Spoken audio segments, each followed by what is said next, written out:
button, no matter how tired I am, no matter how exhausted I might be. I have that rock, right? It's my family. So that is definitely one thing that is definitely one tip I would give to other people is just find your rock. Find something that you can um, find something or someone that will reset you. It's almost like a reset button, you know? But yeah. Yeah, and in other terms, it's almost like a sponsor, right? Like a mental health sponsor. You may not want to use that terminology because of its association to other things, but the reality is that it's a buddy, right? It's someone that you can call on, that you can trust, that you depend on to an extent Right. in those moments, right? And um, not to put any pressure on our TAs, but just the TA culture on campus tends to be in that way, right? Where undergrads tend to find graduate students that they can count on, shoot an email to, if they build a friendship with, text, that kind of communication often occurs, especially with the students um, that really find a means for their dealing with stress, right? Understanding that they can't internalize it. And so sometimes the primary or the first line of contacts that they hit are the TAs, right? Like they've drawn a personal connection with them. Um, and then you have a longer list of other student services departments behind that you can build allies with and do the same thing, right? And it's just a part of whether it's a counselor, whether it's an advisor, a TA, a peer, right? You're always, one of the things here on campus is what I'm trying to do is that you're always going to have an opportunity to find someone to add to your list of allies, advocates, friends, and that way you don't run out of options. That way you don't feel as though, man, I only had this one person, right? So while I thank you for sharing, finding that one person. One thing that I would suggest is trying to add to the list maybe a couple other people, because Of in all course. due respect to that one other person, right? And this goes even in marriage, right? Like I'm married, but I also have a therapist, and there's some things that I get assistance with from my therapist in order how to communicate better Right. in my marriage. And so sometimes if we have, let's say, two or three of those rocks, right, that we can go to, sometimes it's about a different perspective that each rock can bring you. And then that's kind of a maybe a more fluid way of trying to handle the stressful moments, right? Rather than saying, man, I try to get that one person, right? Because even in marriage, it's tough to just put everything on one person. And how to communicate the stresses you're going through and how they can be helpful to you, right? That's a long game. So the only thing that I would suggest is try to find, if not rocks, pebbles, people that Yeah. you can relate to in that regard.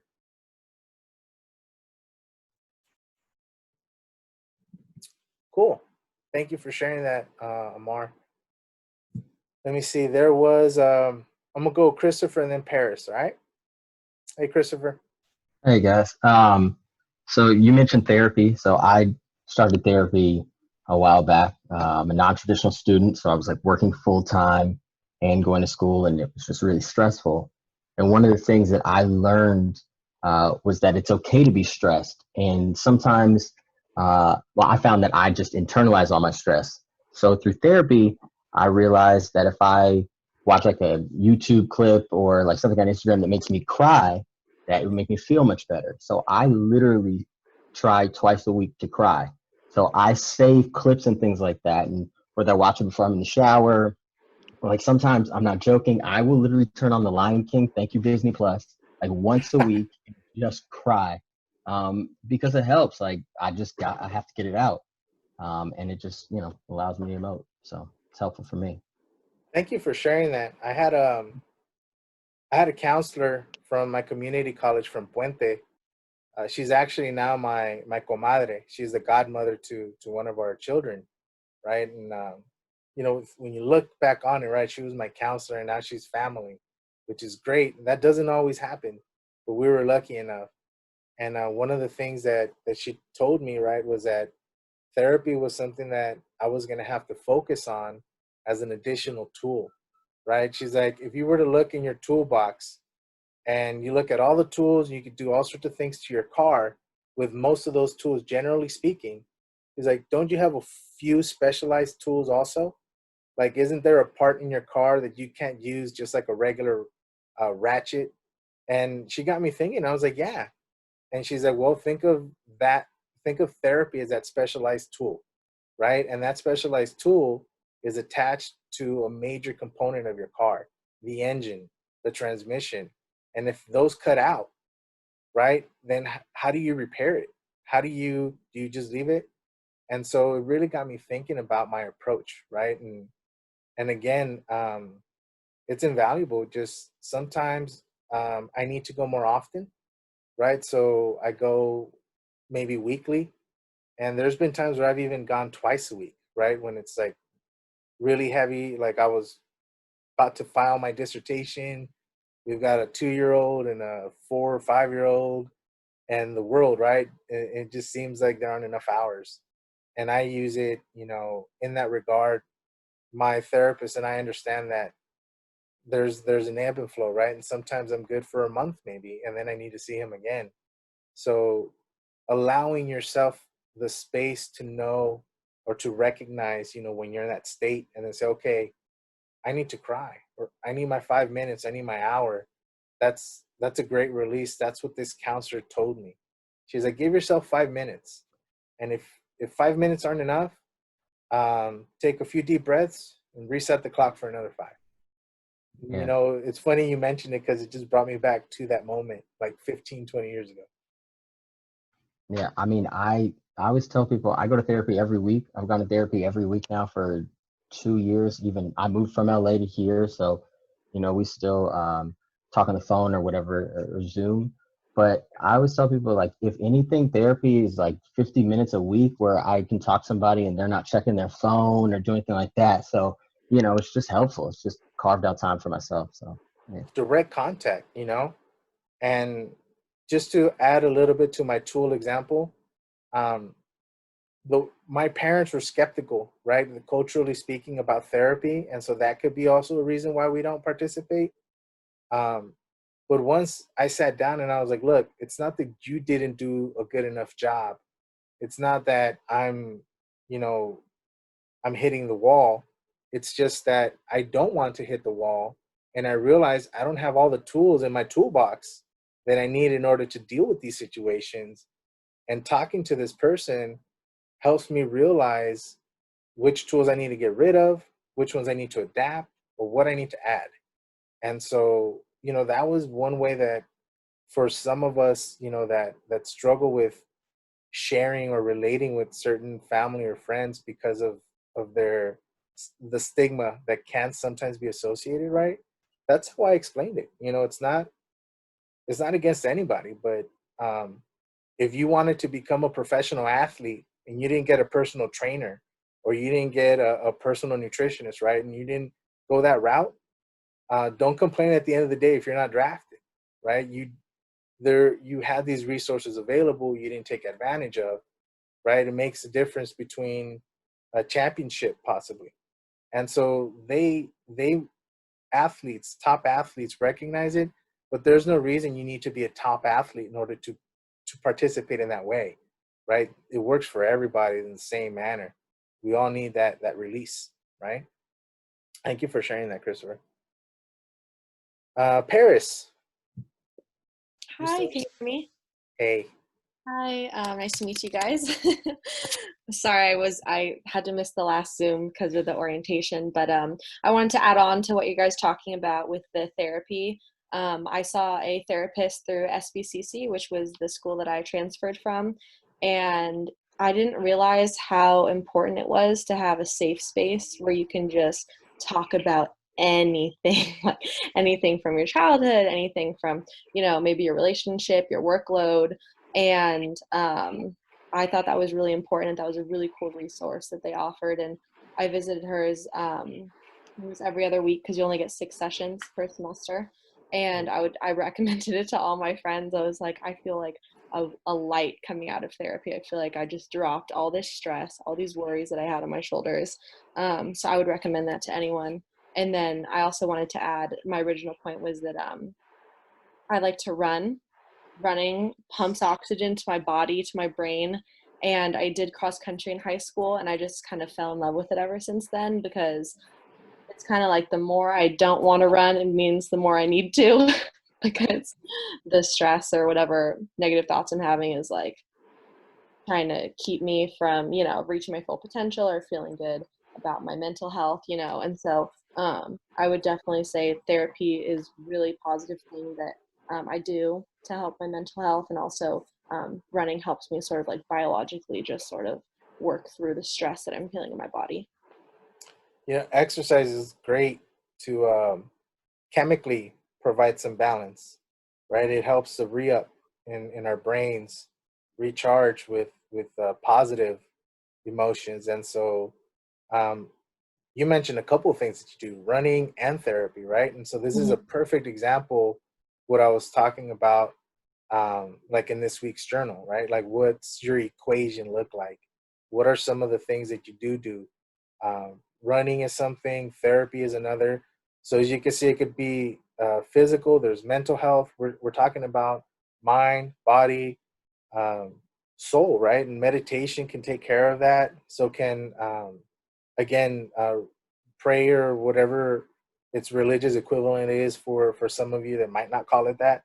Um, in those instances, this is, I think, where that ultimate lesson of it's difficult, if not impossible, for you to help others, take care of others if you're not taking care of yourself, right? And there's times where life presents itself in a way where you have to prioritize your mental health, your physical health, your emotional health, all of that. You have to prioritize it in order to rebalance, to recharge, so that you're not feeling like you're about to break.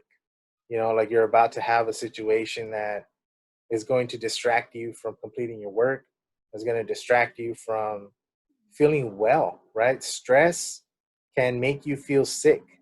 It makes your stomach act in a certain way. Um, it makes you more sleepy, depending on your personal biology, right? Stress can affect you in many ways.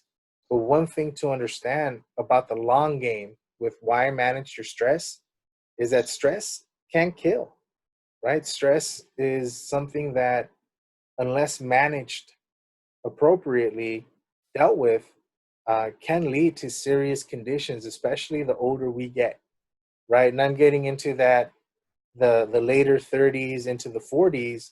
And so my managing any kind of lasting issues that I have with anger, with that kind of pent up emotions that can build up, those are things that I'm trying to iron out. So as I'm heading into my 40s, 50s, and beyond, I'm just having to check back in, run some maintenance, but not have to do so much heavy work. Because the older I get, right, the harder that heavy work actually feels. Um, and keeping up to date with therapy, with running, with cycling, with all of these different components of your day can really help the process. If not immediately, which is what we seek, right? That immediate response, definitely through the long term, you start to see the changes that it makes, to just how you operate, how you move from a day to day. It's a lot easier for you to say, I'm going to get up and go on my run, if that's something that you actually attempted to do, right, for a couple of weeks. It becomes habit now. It becomes a need. It's a way for you to say, I need to do that in order for me to begin my day right. And that's okay.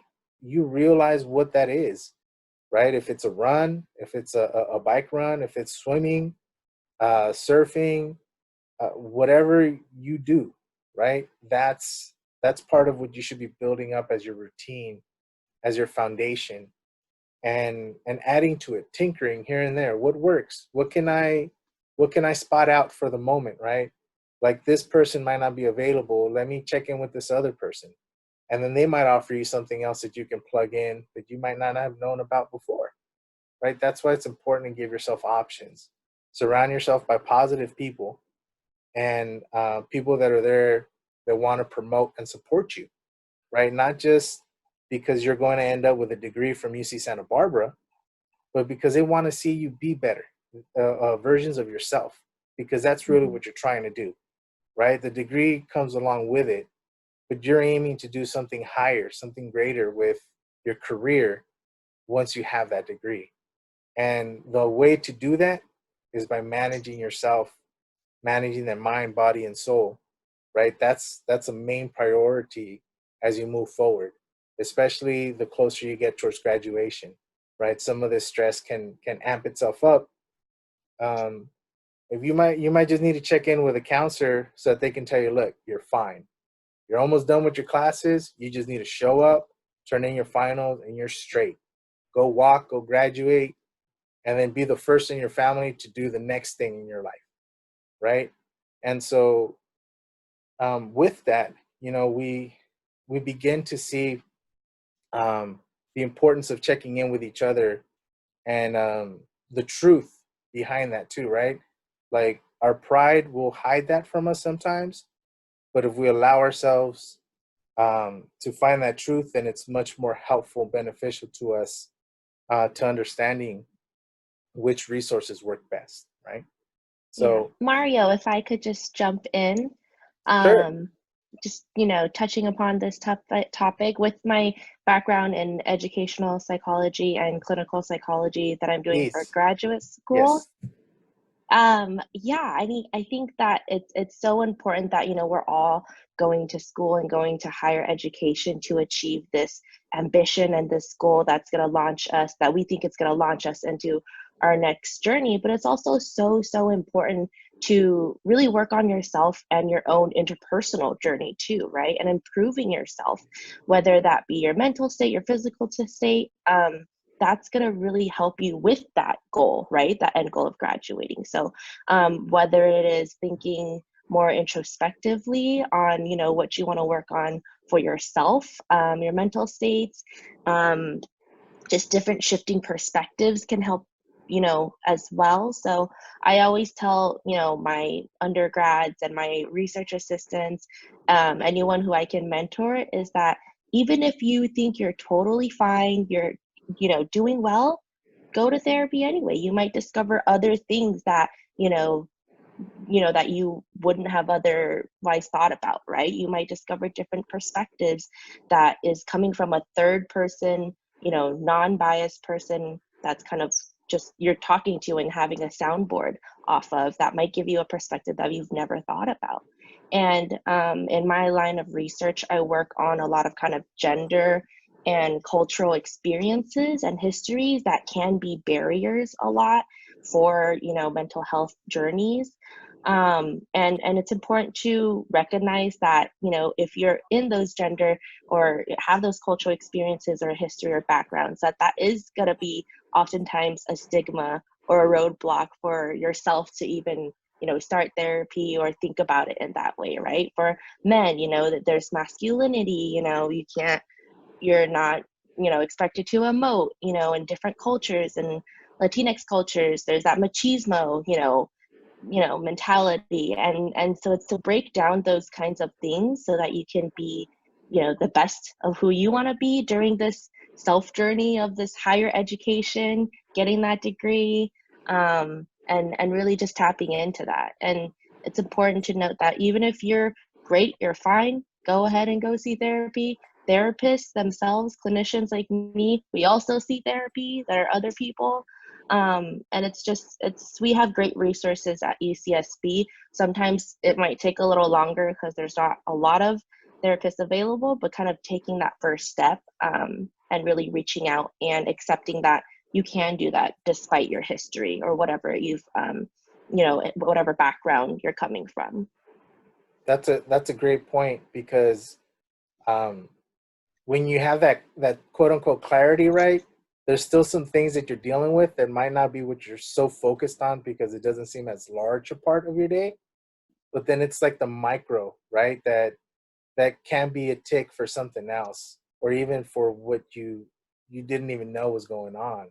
And so that's a great point, in terms of how to approach therapy, right? And understanding that there's many different layers of how to express yourself and communicate through therapy, right? It's not just as I guess was a larger focus, right, of some of the bigger issues, but it's also about addressing some of the underlying issues, right? Even when you feel like you're good. Great points. Thank you for sharing that with us, Jessica. I'm scanning through. So we're coming really close to the end of class right now. There's only a couple minutes left. We had a really great discussion as a whole today. I was actually planning on having this discussion for you all into smaller breakout rooms, and the way it just transitioned was so organic and fluid that I didn't want to interrupt that. And the fact that you all are communicating this way through Zoom, which is a way that you would probably more likely interact in person, was what I was striving for out of our communication. So, whenever possible, this is always a great way to discuss. But I also want to make sure that you all have smaller group opportunities, right? Because even even in sharing with all of us, it might be a little more intimidating at times with the type of discussion we're having. So, um, for those of you waiting for a smaller group opportunity, I plan on having that this upcoming Thursday, right? And so, as you prepare for the next lecture, right? We've read chapter 1, and we're starting to put chapter 1 into purpose for this week's journal, right? You also have chapter 2 that's been assigned, and chapter 2 can be seen as running parallel with chapter 1 in the sense that it talks to you about um, creating and the importance of having short-term and long-term plans, right? And so a lot of the things we've been talking about are things that we plan that are included in these routines. So I advise you to read up on chapter 2 as well and be prepared for any kind of discussion we will have on Thursday as it relates to chapter 2 or any other questions you might still have hanging from chapter 1, right? Um, and then I will be updating on our Gaucho Space website when our guest speakers confirm. I will go ahead and upload them to the week and the date. That way you have as much advance notice of when our guest speakers will be with us, just in case you need to plan for whatever. Okay. Um, any last questions before we check out? Scanning through. All right. So it seems like we're pretty set for today. Again, thank you all for joining, and I'll see you Thursday. Have a good one. Bye. Thank you. Bye, thank you. Bye. Later. Cheers.